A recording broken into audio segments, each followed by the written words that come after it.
Dongle ਨੇ ਖੋਲੇ ਧਮਾਕੇ ਦੇ ਰਾਜ਼। ਵਿਦੇਸ਼ ਦੇ ਵਿੱਚ ਬੈਠੇ ਅਤਵਾਦੀਆਂ ਦੇ ਸੰਪਰਕ ਦੇ ਵਿੱਚ ਸੀ ਗਗਨਦੀਪ। ਡੋਂਗਲ ਤੋਂ ਵਾਰ-ਵਾਰ ਵਿਦੇਸ਼ਾਂ ਦੇ ਵਿੱਚ ਕੀਤੀ ਗਈ ਕਾਲਸ। ਧਮਾਕੇ ਤੋਂ ਇੱਕ ਦਿਨ ਪਹਿਲਾਂ ਵੀ ਹੁੰਦੀ ਰਹੀ ਗੱਲਬਾਤ। ਲੁਧਿਆਣਾ ਬਲਾਸਟ ਮਾਮਲੇ ਦੇ ਵਿੱਚ ਵੱਡੀ ਗ੍ਰਿਫਤਾਰੀ। ਜਰਮਨੀ ਚ ਅਤਵਾਦੀ ਜਸਵਿੰਦਰ ਮੁਲਤਾਨੀ ਕਾਬੂ। ਸੂਤਰਾਂ ਮੁਤਾਬਿਕ ISI ਦੇ ਇਸ਼ਾਰੇ ਤੇ ਪਾਕ ਤੋਂ ਕਰਦਾ ਸੀ ਹਥਿਆਰਾਂ ਦੀ ਤਸਕਰੀ। ਚੋਣਾਂ ਤੋਂ ਪਹਿਲਾਂ ਮਾਹੌਲ ਅਸਥਿਰ ਕਰਨ ਦੀ ਸੀ ਸਾਜ਼ਿਸ਼। सीएम चन्नी दी किसान मजदूर संघर्ष कमेटी दे नाल मीटिंग जारी। पेंडिंग मंगां नूं लैके रेलवे ट्रैक्स ते धरना दे रही है जथेबंदी। अंदोलन करके रोजाना 100 तो ज्यादा ट्रेनां हो रही प्रभावित। अज शाम 5 बजे पंजाब कैबिनेट दी मीटिंग। कई फैसलियां ते लग सकदी है मोहर। किसानां दीआं मंगां नूं लैके भी हो सकता है कोई फैसला। 31 दसंबर ਨੂੰ ਮੁੜ ਪੰਜਾਬ ਆਉਣਗੇ ਦਿੱਲੀ ਦੇ ਮੁੱਖ ਮੰਤਰੀ ਅਰਵਿੰਦ ਕੇਜਰੀਵਾਲ। ਪਟਿਆਲਾ ਦੇ ਵਿੱਚ ਕਰਨਗੇ ਸ਼ਾਂਤੀ ਮਾਰਚ ਦੀ ਅਗਵਾਈ। ਪੰਜਾਬ ਦੇ ਵਿੱਚ ਵਾਪਰੀਆਂ ਘਟਨਾਵਾਂ ਨੂੰ ਲੈ ਕੇ ਕੱਢਿਆ ਜਾਵੇਗਾ ਸ਼ਾਂਤੀ ਮਾਰਚ। ਆਮ ਆਦਮੀ ਪਾਰਟੀ ਨੇ ਜਾਰੀ ਕੀਤੀ ਉਮੀਦਵਾਰਾਂ ਦੀ 5ਵੀਂ ਸੂਚੀ। 15 ਹੋਰ ਨਾਵਾਂ ਦਾ ਕੀਤਾ ਐਲਾਨ। ਮੋਹਾਲੀ ਤੋਂ ਕੁਲਵੰਤ ਸਿੰਘ ਨੂੰ ਮਿਲੀ ਟਿਕਟ। ਬਠਿੰਡਾ ਅਰਬਨ ਤੋਂ ਜਗਰੂਪ ਗਿੱਲ ਤੇ ਜਤਾਇਆ ਭਰੋਸਾ। ਹੁਣ ਤੱਕ 88 ਉਮੀਦਵਾਰਾਂ ਦਾ ਐਲਾਨ। ਪ੍ਰਧਾਨ ਮੰਤਰੀ ਨਰਿੰਦਰ ਮੋਦੀ ਦੇ ਪੰਜਾਬ ਦੌਰੇ ਨੂੰ ਲੈ ਕੇ ਭਾਜਪਾ ਨੇ ਖਿੱਚੀ ਤਿਆਰੀ। ਜਲੰਧਰ ਦੇ ਵਿੱਚ ਹੋ ਰਹੀ ਹੈ ਪੰਜਾਬ ਬੀਜੇਪੀ ਦੀ ਮੀਟਿੰਗ। ਚੋਣਾਂ ਨੂੰ ਲੈ ਕੇ ਘੜੀ ਜਾ ਰਹੀ ਰਣਨੀਤੀ। 5 ਜਨਵਰੀ ਨੂੰ ਫਿਰੋਜ਼ਪੁਰ ਆ ਰਹੇ ਪ੍ਰਧਾਨ ਮੰਤਰੀ। ਪੰਜਾਬ ਦੇ ਵਿੱਚ ਸਥਾਈ ਡੀਜੀਪੀ ਦੀ ਨਿਯੁਕਤੀ ਨੂੰ ਲੈ ਕੇ UPSC ਨੇ ਸੱਦੀ ਮੀਟਿੰਗ। 4 ਜਨਵਰੀ ਨੂੰ ਹੋ ਸਕਦਾ ਹੈ ਫਾਈਨਲ ਫੈਸਲਾ। ਫਿਲਹਾਲ ਡੀਜੀਪੀ ਸਿਧਾਰਥ ਚਟੋਪਾਧਿਆਏ ਸਾਂਭ ਰਹੇ ਨੇ ਚਾਰਜ। ਮਲੋੜ ਦੇ ਗੁਰੂ ਘਰ ਦੇ ਵਿੱਚ ਬੇਅਦਬੀ ਦੀ ਕੋਸ਼ਿਸ਼। ਲੋਕਾਂ ਨੇ ਮੌਕੇ ਤੋਂ ਮੁਲਜ਼ਮ ਕਾਬੂ ਕੀਤਾ। ਪੁਲਿਸ ਦੇ ਹਵਾਲੇ। ਦਿਮਾਗੀ ਤੌਰ ਤੇ ਦੱਸਿਆ ਜਾ ਰਿਹਾ ਪਰੇਸ਼ਾਨ।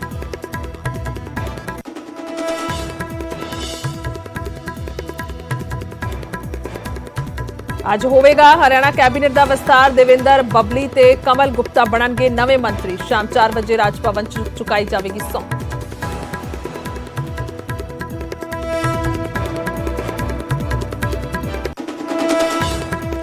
कोरोना के नाल जंग दे विच भारत नूं मिले नवे हथियार। सेहत मंत्रालय ने 2 होर वैक्सीन नूं दित्ती मंजूरी। कोवोवैक्स ते कोर्बेवैक्स नूं अप्रूवल। एंटीवायरल गोली नूं भी मंजूरी।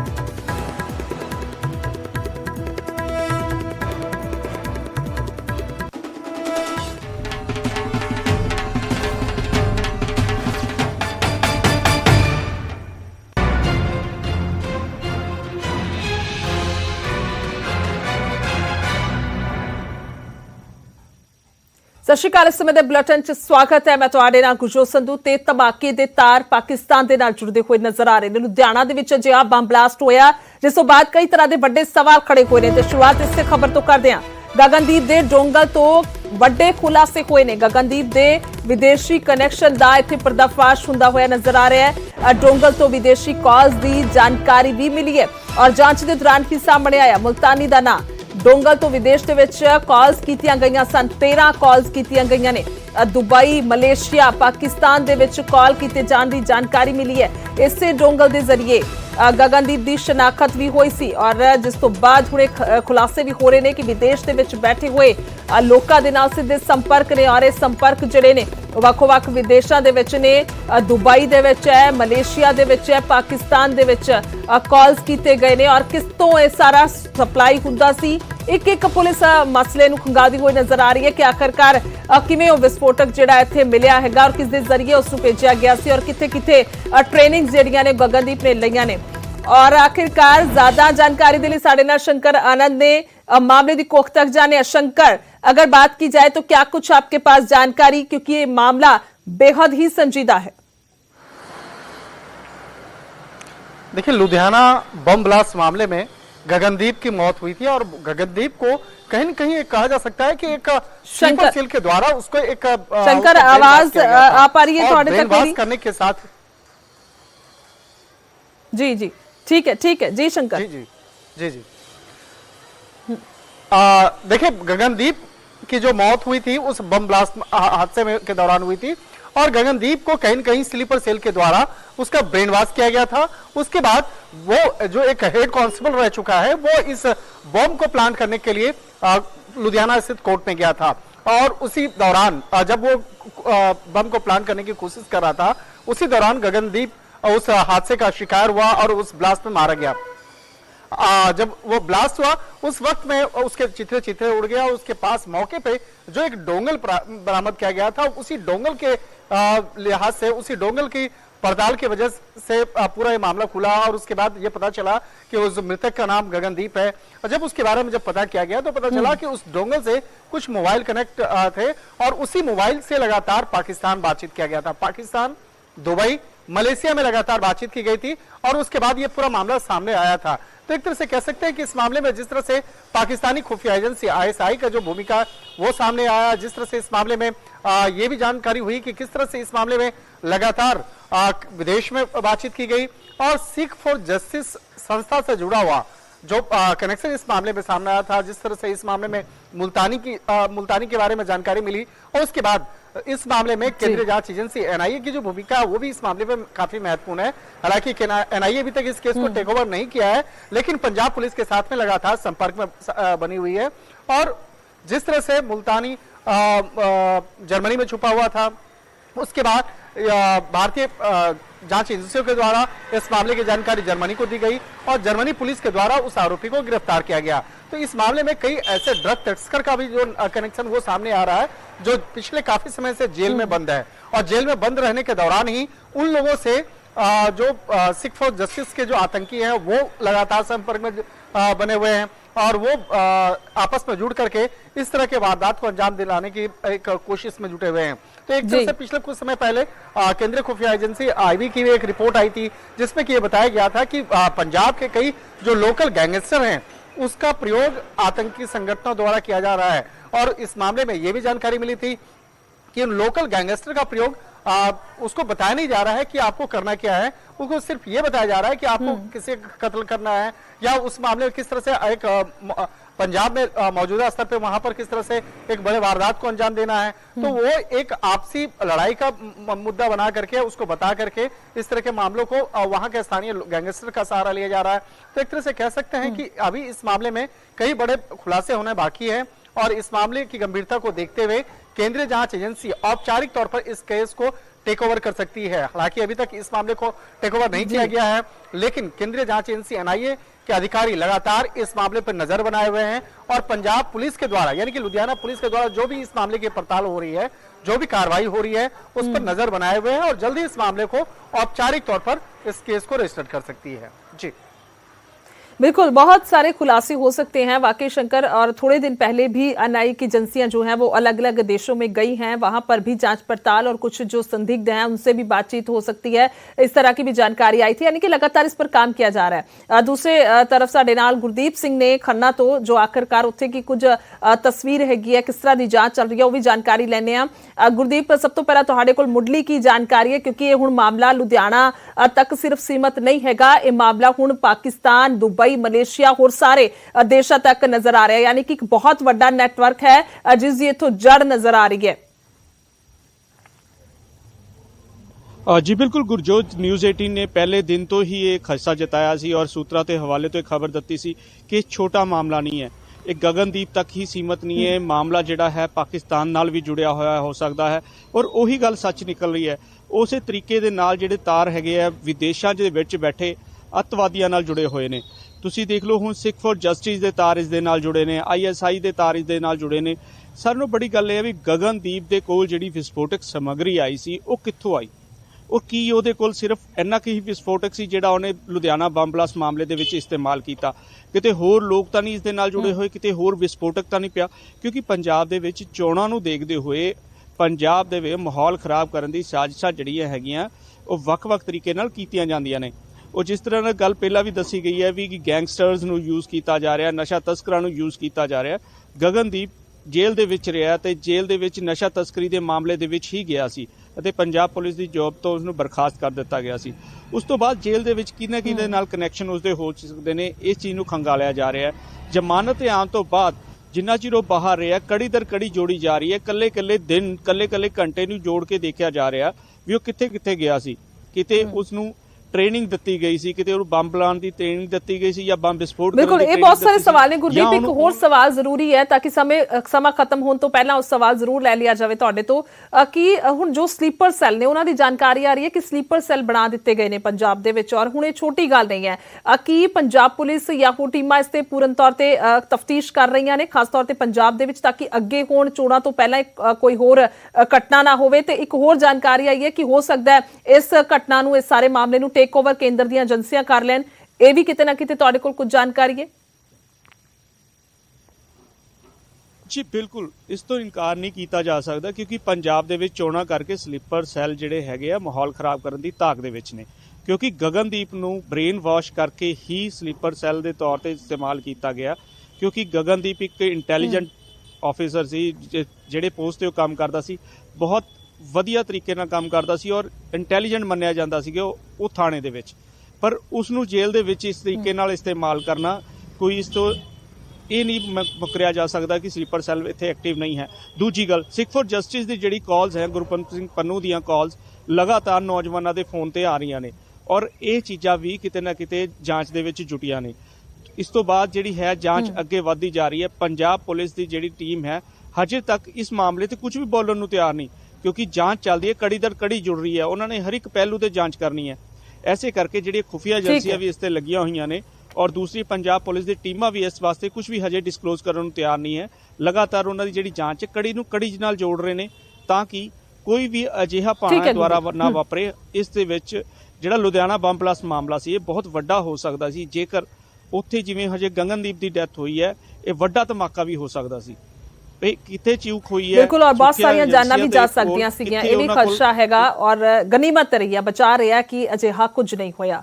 सो बहुत बहुत शुक्रिया ਤੁਹਾਡਾ जुड़ने के लिए गुरदीप, और शंकर आनंद आपका भी बहुत बहुत शुक्रिया तमाम अपडेट्स के लिए, धन्यवाद।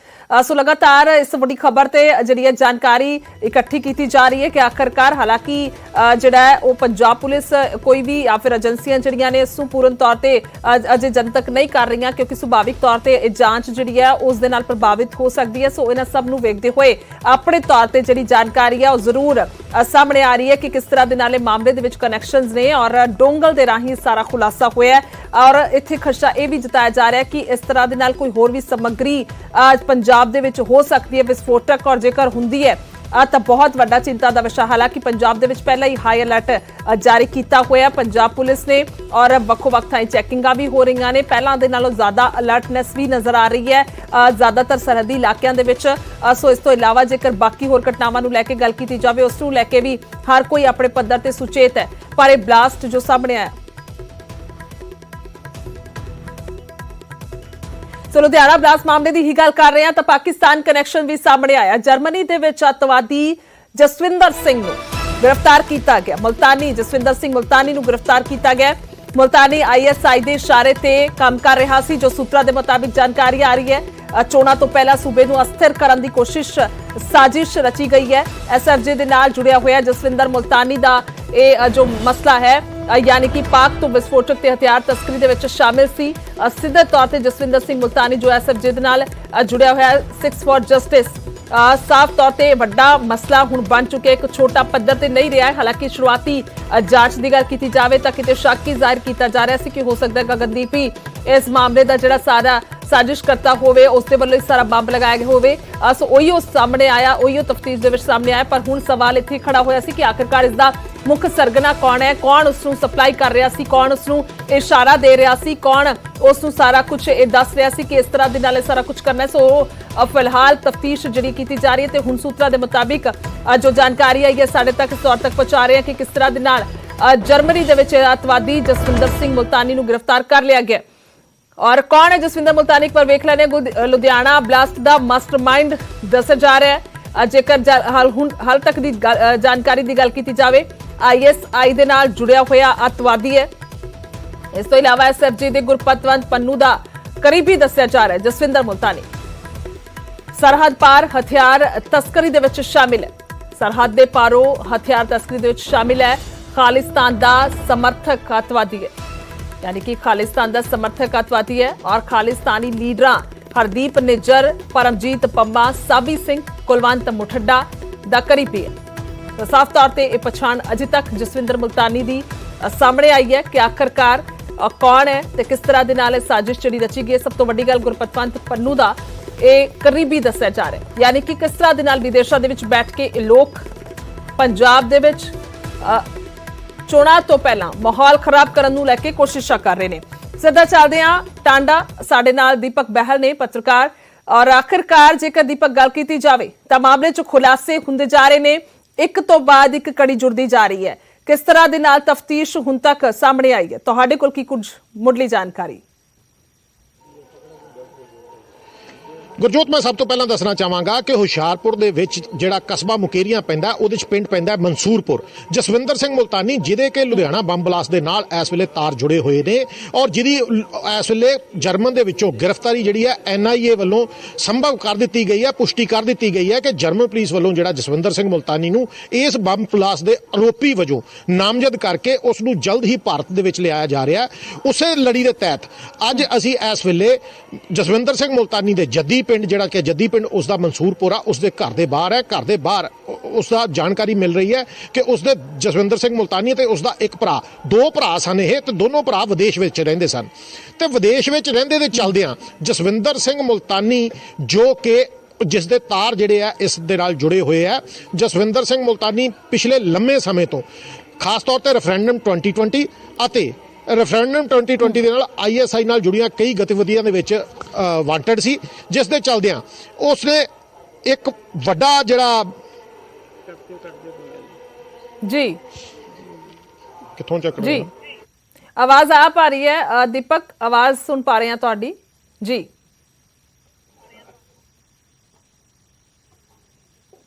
ਜਸਵਿੰਦਰ ਸਿੰਘ ਮੁਲਤਾਨੀ ਜਿਹੜਾ ਹੈ ਕਿ ਆਪਣੇ ਭਰਾ ਦੇ ਨਾਲ ਉਹ ਵਿਦੇਸ਼ ਵਿੱਚ ਰਹਿ ਰਿਹਾ ਸੀ ਤੇ ਵਿਦੇਸ਼ੀ ਗੁਰਪ੍ਰਵਤ ਸਿੰਘ ਪੰਨੂ ਜੋ ਕਿ ਰੈਫਰੈਂਡਮ 2020 ਦਾ ਚੀਫ ਹੈ, ਉਸ ਦੇ ਨਾਲ ਉਸਨੇ ਕਈ ਤਰ੍ਹਾਂ ਦੇ ਸਲੀਪਰ ਸੈੱਲ ਬਣਾਏ ਜਾਣ ਦੇ ਵੀ ਕਈ ਤਰ੍ਹਾਂ ਦੇ ਆਦੇਸ਼ ਸਾਹਮਣੇ ਆਏ ਆ।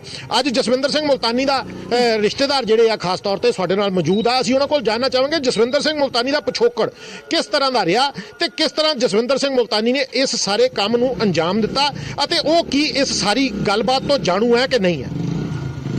ਹਾਂਜੀ, ਜਸਵਿੰਦਰ ਸਿੰਘ ਮੁਲਤਾਨੀ ਦੇ ਤੁਸੀਂ ਰਿਸ਼ਤੇਦਾਰ ਹੋ? ਰਿਸ਼ਤੇਦਾਰ ਨੇ ਗਲੀ ਮਹੱਲੇ ਦੇ ਹੀ ਆ, ਅੱਛਾ, ਹੈ ਤਾਂ ਮੁਲਤਾਨੀ ਆ ਸਾਰੇ। ਹਾਂਜੀ, ਨਹੀਂ, ਜਸਵਿੰਦਰ ਸਿੰਘ ਮੁਲਤਾਨੀ ਇੱਥੇ ਪਿਛਲੇ ਕਿੰਨੇ ਸਾਲਾਂ ਤੋਂ ਵਿਦੇਸ਼ ਗਿਆ ਤੇ ਜਸਵਿੰਦਰ ਸਿੰਘ ਮੁਲਤਾਨੀ ਦੇ ਪਰਿਵਾਰ ਦੇ ਵਿੱਚ ਕੌਣ ਕੌਣ ਹੈ ਤੇ ਕਿੱਦਾਂ ਕਿੱਦਾਂ ਰਹਿੰਦੇ? ਮੁਲਤਾਨੀ ਦੀ ਮਦਰ ਦੀ ਡੈਥ ਹੋ ਚੁੱਕੀ ਹੈ ਜੀ, ਉਹਦਾ ਫਾਦਰ ਹੈ, ਤੁਰਿਆ ਰਹਿੰਦਾ, ਰੋਟੀ ਪਾਣੀ ਕਿਤੋਂ ਖਾ ਕੇ ਤੇ ਆ ਕੇ ਸੌ ਜਾਂਦਾ। ਜਸਵਿੰਦਰ ਸਿੰਘ ਮੁਲਤਾਨੀ ਦੇ ਕਿੰਨੇ ਭਰਾ ਕਿੰਨੀਆਂ ਭੈਣਾਂ? ਦੋ ਭਰਾ ਤੇ ਇੱਕ ਭੈਣ, ਪਹਿਲੀ ਮਾਂ ਚੋਂ। ਜਿਸ ਤਰ੍ਹਾਂ ਕਿ ਤੁਸੀਂ ਦੱਸ ਸਕਦੇ ਹੋ ਕਿ ਜਸਵਿੰਦਰ ਸਿੰਘ ਮੁਲਤਾਨੀ ਦਾ ਇਸ ਵੇਲੇ ਲੁਧਿਆਣਾ ਬੰਬ ਬਲਾਸਟ ਦੇ ਵਿੱਚ ਉਹਦਾ ਇਨਵੋਲਵ ਹੋਣ ਦਾ ਇਸ ਵੇਲੇ ਖਦਸ਼ਾ ਪ੍ਰਗਟਾਇਆ ਜਾ ਰਿਹਾ ਹੈ, ਪੁਸ਼ਟੀ ਕਰ ਦਿੱਤੀ ਗਈ ਹੈ। ਤੁਸੀਂ ਐਜ਼ ਪਿੰਡ ਵਾਸੀ ਇਸ ਗੱਲ ਨੂੰ ਕਿਸ ਤਰ੍ਹਾਂ ਲੈ ਰਹੇ ਹੋ? ਇਹ ਪਿੰਡ ਤੇ ਇਹਨਾਂ ਦਾ ਕੋਈ ਕੇਸ ਨਹੀਂ, ਨਾ ਮਕੇਰੀਆਂ ਥਾਣੇ ਇਹਨਾਂ ਦਾ ਕੋਈ ਇਦਾਂ ਦਾ ਕੇਸ ਨਹੀਂ, ਬਾਕੀ ਮੈਂ ਨਹੀਂ ਕੁਝ ਕਹਿ ਸਕਦਾ। ਆਖਰੀ ਵਾਰ ਜਸਵਿੰਦਰ ਸਿੰਘ ਮੁਲਤਾਨੀ ਪਿੰਡ ਦੇ ਵਿੱਚ ਕਿਸ ਤਰ੍ਹਾਂ ਕਦੋਂ ਆਇਆ ਪਤਾ ਨਹੀਂ, ਆਉਂਦੇ ਜਾਂਦੇ ਤੇ ਰਹਿੰਦੇ ਨੇ, ਅਸੀਂ ਕਿਹੜੇ ਮਿਲਦੇ ਗਿਲਦੇ ਆ ਇੰਨੇ। ਜਸਵਿੰਦਰ ਸਿੰਘ ਦੇ ਬਾਪ ਦੇ ਬਾਰੇ ਤੁਸੀਂ ਕੁਝ ਦੱਸ ਸਕੋਗੇ ਕਿ ਉਹਨਾਂ ਦਾ ਬਾਪ ਕਿੱਥੇ ਹੈ? ਨਹੀਂ, ਇੱਥੇ ਘੁੰਮਦਾ ਹੋਣਾ ਕਿਤੇ। ਤੁਸੀਂ ਦੇਖ ਸਕਦੇ ਹੋ ਕਿ ਜਸਵਿੰਦਰ ਸਿੰਘ ਮੁਲਤਾਨੀ ਦੇ ਘਰ ਦੇ ਬਾਹਰ ਇਸ ਵੇਲੇ ਪੂਰੀ ਤਰ੍ਹਾਂ ਇੱਕ ਰੱਸੀ ਦੇ ਨਾਲ ਤਾਲਾ ਲਗਾਇਆ ਹੋਇਆ। ਜਸਵਿੰਦਰ ਸਿੰਘ ਮੁਲਤਾਨੀ ਦਾ ਘਰ ਇਸ ਵੇਲੇ ਪੂਰੀ ਤਰ੍ਹਾਂ ਇੱਕ ਕਿਸਮ ਦਾ ਬੰਦ ਪਿਆ। ਉਸ ਦੇ ਪਿਤਾ ਜਿਹੜੇ ਦਿਮਾਗੀ ਤੌਰ ਤੇ ਜਿਹਨਾਂ ਦਾ ਸੰਤੁਲਨ ਜਿਹੜਾ ਉਹ ਪਿੰਡ ਵਾਸੀਆਂ ਦਾ ਕਹਿਣਾ ਕਿ ਦਿਮਾਗੀ ਸੰਤੁਲਨ ਉਹਨਾਂ ਦਾ ਠੀਕ ਨਹੀਂ ਹੈ, ਇਸ ਕਰਕੇ ਉਹ ਪਿੰਡ ਦੇ ਵਿੱਚ ਅਲੱਗ-ਅਲੱਗ ਥਾਵਾਂ ਤੇ ਚੱਲਦੇ ਫਿਰਦੇ ਰਹਿੰਦੇ ਆ। ਪਰ ਜਸਵਿੰਦਰ ਸਿੰਘ ਮੁਲਤਾਨੀ ਦਾ NIA ਵੱਲੋਂ ਇਸ ਗੱਲ ਦੀ ਪੁਸ਼ਟੀ ਕਰ ਦੇਣੀ ਕਿ ਜਸਵਿੰਦਰ ਸਿੰਘ ਮੁਲਤਾਨੀ ਸਲੀਪਰ ਸੈੱਲ ਵਜੋਂ ਦੇਸ਼ ਦੇ ਵਿੱਚ ਕਿਹੜੀ ਜਗ੍ਹਾ ਦੇ ਵਿੱਚ ਲੁਧਿਆਣੇ ਵਰਗੇ ਬੰਬ ਬਲਾਸਟ ਕਰਨ ਦੀ ਫਰਾਕ ਦੇ ਵਿੱਚ ਸੀ, ISI ਨਾਲ ਉਸ ਤਰ੍ਹਾਂ ਦੇ ਕਿਸ ਤਰ੍ਹਾਂ ਦੇ ਕਨੈਕਸ਼ਨ ਸੀ, ਅਤੇ ਖਾਸ ਤੌਰ ਤੇ ਜਸਵਿੰਦਰ ਸਿੰਘ ਮੁਲਤਾਨੀ ਦਾ ਗੁਰਪ੍ਰਵੰਤ ਸਿੰਘ ਪੰਨੂ ਦੇ ਰਿਸ਼ਤਿਆਂ ਨੂੰ ਲੈ ਕੇ ਹਿੰਦੁਸਤਾਨ ਦੇ ਵਿੱਚ ਕਿਹੜੀ ਜਗ੍ਹਾ ਦੇ ਵਿੱਚ ਉਹ ਇਦਾਂ ਦੇ ਬੰਬ ਧਮਾਕੇ ਕਰਨ ਦੀ ਫਰਾਕ ਸੀ। ਇਹ ਤਾਂ ਬਹਿਰਹਾਲ ਜਾਂਚ ਦਾ ਵਿਸ਼ਾ ਹੈ। ਬਹੁਤ ਸ਼ੁਕਰੀਆ। ਠੀਕ ਹੈ ਦੀਪਕ, ਧੰਨਵਾਦ ਹੈ ਜੁੜਨ ਦੇ ਲਈ ਔਰ तमाम ਤਸਵੀਰਾਂ ਸਾਨੂੰ ਵਿਖਾਉਣ ਦੇ ਲਈ ਔਰ ਅਪਡੇਟਸ ਜਿਹੜੀਆਂ ਨੇ ਤੁਸੀਂ ਦਿੱਤੀਆਂ ਨੇ, ਧੰਨਵਾਦ ਹੈ। ਔਰ ਜਸਵਿੰਦਰ ਮੁਲਤਾਨੀ ਕੌਣ ਸੀ ਵੇਖ ਪਾ ਰਹੇ ਹੋ। ਅੱਗੇ ਵਧਦੇ ਹਾਂ ਤੇ ਗੱਲ ਕਰਾਂਗੇ CM ਚਰਨਜੀਤ ਚੰਨੀ ਹੋਰਾਂ ਦੀ, ਜਿਨ੍ਹਾਂ ਦੀ ਕਿਸਾਨਾਂ ਦੇ ਨਾਲ ਮੀਟਿੰਗ ਖਤਮ ਹੋਈ ਹੈ। ਇਸ ਵੇਲੇ ਦੀ ਅਪਡੇਟ ਔਰ ਵੱਡੀ ਖਬਰ ਸਾਹਮਣੇ ਆ ਰਹੀ ਹੈ। ਕਿਸਾਨ ਰੇਲਵੇ ਟਰੈਕ ਖਾਲੀ ਕਰਨ ਦੇ ਲਈ ਮੰਨੇ ਨੇ, ਇਸ ਵੇਲੇ ਦੀ ਵੱਡੀ ਖਬਰ ਤੁਹਾਨੂੰ ਦੱਸ ਰਿਹਾ। ਰੇਲਵੇ ਟਰੈਕ ਤੇ ਕਿਸਾਨਾਂ ਦਾ ਧਰਨਾ ਜਾਰੀ ਸੀ, ਪਰ ਫਿਲਹਾਲ ਜੋ ਜਾਣਕਾਰੀ ਆ ਰਹੀ ਹੈ ਕਿਸਾਨ ਰੇਲਵੇ ਟਰੈਕ ਖਾਲੀ ਕਰਨ ਦੇ ਲਈ ਮੰਨੇ ਨੇ। ਮੁੱਖ ਮੰਤਰੀ ਦੇ ਭਰੋਸੇ ਤੋਂ ਬਾਅਦ ਇਸ ਨੂੰ ਫਿਲਹਾਲ ਮੁਲਤਵੀ ਕਰ ਦਿੱਤਾ ਗਿਆ ਪ੍ਰਦਰਸ਼ਨ ਨੂੰ। ਮੁੱਖ ਮੰਤਰੀ ਦੇ ਨਾਲ ਦੁਬਾਰਾ 4 ਜਨਵਰੀ ਨੂੰ ਮੀਟਿੰਗ ਹੋਏਗੀ, ਪੰਦੇਰ ਕਹਿੰਦੇ ਹੋਏ ਨਜ਼ਰ ਆਏ ਨੇ।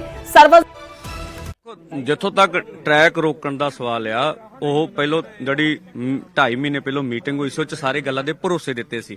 1 ਮਹੀਨਾ ਪਹਿਲੋਂ ਕਹਿ ਕੇ ਆਏ ਸੀਗੇ ਸਾਡਾ ਟਰੈਕ ਰੋਕ ਕੇ ਉੱਤੇ ਟਰੈਕਾਂ ਤੇ ਬਹਿਣਾ ਜਾਂ ਲੋਕਾਂ ਨੂੰ ਖੱਜਲ ਖਰਾਬੀ ਹੁੰਦੀ ਆ, ਸਾਡੇ ਵਪਾਰ ਤੇ ਅਸਰ ਪੈਂਦਾ, ਇਹ ਕੋਈ ਮਨੋਰਥ ਨਹੀਂ ਸੀ ਹੈਗਾ। ਆਪਣੀ ਲੋਕਤੰਤਰਕ ਤਰੀਕੇ ਨਾਲ ਗੱਲ ਮਨਾਉਣਾ ਸੀਗਾ। ਅੱਜ ਜਦੋਂ ਮੁੱਖ ਮੰਤਰੀ ਸਾਹਿਬ ਨੇ ਗੱਲਾਂ ਤੇ ਜਿਵੇਂ ਬਾਸਮਤੀ ਦਾ 12 ਤੋਂ 17,000 ਰੁਪਇਆ ਕਰਤਾ ਵੀ ਅਸੀਂ ਤੁਹਾਨੂੰ ਮੁਆਵਜ਼ਾ ਦੇ ਦਿੰਨੇ ਆ, ਔਰ ਇਹ ਤੋਂ 5 ਕਿੱਲੇ ਤੱਕ ਵਾਲੇ ਕਿਸਾਨਾਂ ਦਾ 2 ਲੱਖ ਟੋਟਲ ਖਤਮ ਕਰਾਂਗੇ, ਬਾਕੀ ਤੋਂ ਕਹਿੰਦੇ ਵਿਚਾਰ ਕਰਦੇ ਆ। ਸਭ ਤੋਂ ਵੱਡੀ ਗੱਲ ਸੀ MSP ਗਰੰਟੀ ਕਾਨੂੰਨ ਦੀ, ਜਿਹੜੀ ਅਸੀਂ ਉਹ ਧਿਆਨ ਚ ਲਿਆਂਦੀ ਆ ਵੀ ਜਿਹੜਾ ਤੁਹਾਡੇ ਇੱਕ ਮੀਡੀਆ ਚ ਆਉਂਦਾ ਵੀ ਇੱਥੇ ਸਰਕਾਰ ਨੂੰ ਪੈਸੇ ਬੜੇ ਦੇਣੇ ਪੈਣੇ। ਤੁਸੀਂ ਕੇਰਲਾ ਦਾ ਮਾਡਲ ਲੈ ਲਓ, ਉਹਨਾਂ ਨੇ 8 ਰੁਪਏ ਟਮਾਟਰ ਦਾ ਰੇਟ ਐਲਾਨ ਕੀਤਾ, ਤਾਂ ਟਮਾਟਰ 16 ਤੋਂ ਥੱਲੇ ਉੱਪਰ ਵਿਕਦਾ ਵਾ। ਤੁਸੀਂ ਘੱਟੋ ਘੱਟ ਸਪੋਰਟ ਪ੍ਰਾਈਸ ਤੈਅ ਕਰ ਦਿਓ ਤੇ ਉੱਤੇ ਗਰੰਟੀ ਦਾ ਕਾਨੂੰਨ ਬਣਾਓ। ਜਿਹੜਾ ਪ੍ਰਾਈਵੇਟ ਪਰਚੇਜ ਕਰਨ ਵਾਲਾ ਬੰਦਾ ਵਾ ਉਹ ਵੀ ਉਸ ਤੋਂ ਵੱਧ ਖਰੀਦੂਗਾ। ਉਹਨਾਂ ਕਿਹਾ ਵੀ ਇਹ ਸੁਝਾਅ ਤਾਂ ਬਹੁਤ ਵਧੀਆ ਸੀ, ਤੇ ਕਮਿਸ਼ਨ ਬਣਾ ਕੇ ਸਾਨੂੰ ਕਹਿੰਦੇ ਸੀ ਤੁਸੀਂ ਕਮਿਸ਼ਨ ਤੱਕ ਮੈਂਬਰ ਬਣ ਜਾਓ। ਅਸੀਂ ਬਈ ਮੈਂਬਰ ਮੂਰ ਨਹੀਂ ਬਣਨਾ। ਤੁਸੀਂ ਕਿਹਾ ਕਿ MSP ਪੰਜਾਬ ਸਰਕਾਰ ਦਵੇ, ਬਿਲਕੁਲ ਪੰਜਾਬ ਸਰਕਾਰ ਦਵੇ, ਇਹ ਕੇਰਲ ਮਾਡਲ ਪੰਜਾਬ ਸਰਕਾਰ ਦੇਗੀ। MSP ਪੰਜਾਬ ਦਵੇ ਨਾ, MSP ਗਰੰਟੀ ਕਾਨੂੰਨ ਬਣਾਵੇ। ਪ੍ਰਾਈਵੇਟ ਪਰਚੇਜਰ ਵੀ ਜਿਵੇਂ ਆਲੂ ਆ, ਮਟਰ ਆ, ਮੱਕੀ ਆ, ਉਹ ਜੋ ਸਰਕਾਰ ਤੈਅ ਕਰੂਗੀ ਰੇਟ ਉਹਦਾ ਭਾਅ ਦੇਣਾ ਉਹਨੂੰ ਮਜਬੂਰੀ ਹੋਊ। ਲੇਕਿਨ ਪੰਜਾਬ ਸਰਕਾਰ ਕੋ ਬਜਟ ਹੈ ਇੰਨਾ। ਦੇਖੋ 2 ਗੱਲਾਂ ਨੇ, ਇਹੀ ਸਮਝ ਨਹੀਂ ਆ। ਬੇਸ਼ੱਕ ਇਹ ਡਿਬੇਟ ਦਾ ਰੌਲਾ ਵਾ। ਅਸੀਂ ਇਹ ਨਹੀਂ ਕਹਿੰਦੇ ਸਰਕਾਰ ਪਰਚੇਜ ਕਰੇ, ਇਹ ਸਾਡਾ ਦੂਜੀ ਮੰਗ ਹੈ ਵੀ ਸਾਰੀਆਂ ਫਸਲਾਂ ਦੀ ਪਰਚੇਜ ਸਰਕਾਰ ਕਰੇ।